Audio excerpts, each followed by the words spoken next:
ఓటుతో వైసీపీ ప్రభుత్వానికి బుద్ధి చెప్పాలని సినీ హీరో నారా రోహిత్ పిలుపునిచ్చారు. బాపట్ల జిల్లా రేపల్లె టీడీపీ అభ్యర్థి అనగాని సత్యప్రసాద్ కు మద్దతుగా ఆయన ప్రచారంలో పాల్గొన్నారు. చెరుకుపల్లి మండలం ఆరుంబాక, బలుసులపాలెం గ్రామాల్లో కమెడియన్ రఘుతో కలిసి ప్రచారం చేశారు. ఏపీ అభివృద్ధి కోసం కూటమి అభ్యర్థులను భారీ మెజారిటీతో గెలిపించాలని నారా రోహిత్ విజ్ఞప్తి చేశారు.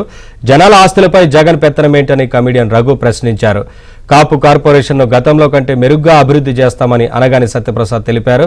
జగన్ అరాచక పాలనకు టైం దగ్గర పడిందన్నారు. వచ్చేది కూటమి ప్రభుత్వమేనని ఆయన స్పష్టం చేశారు. లాస్ట్ పంచ్ మందైతే ఆ కిక్కే వేరప్ప. మీ అందరి లాస్ట్ పంచ్ బ్యాలెట్ మీద పడాలి. ఆ ఫ్యాన్ రెక్కలు తెగిపడిపోవాలి. సో మీరందరూ తప్పకుండా 13వ తారీఖున తెలుగుదేశం పార్టీకి అత్యంత మెజారిటీతో గెలిపిస్తారని మనస్ఫూర్తిగా కోరుకుంటూ, అలాగే ఎన్నో కార్యక్రమాలు, సాగునీరు, తాగునీరు, ఇలా ఎన్నో సమస్యలు ఉన్నాయి.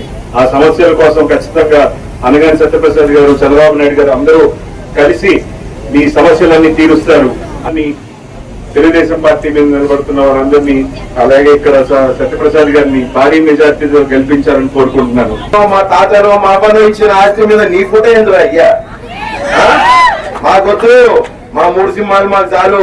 మాకు గౌరవం ఏంది? పెళ్లి చేసుకోవాలా లేదంటే చేసుకోవాలా, అప్పు తెచ్చుకోవాలంటే నీ పని. నువ్వు రాబాయి, నాకు పర్మిషన్ ఇవ్వండి.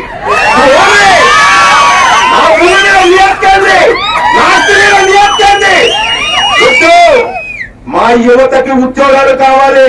మా చంద్రబాబు గారు వస్తారు, ఇస్తారు అనగానే అన్నాను. మర్చి అసలు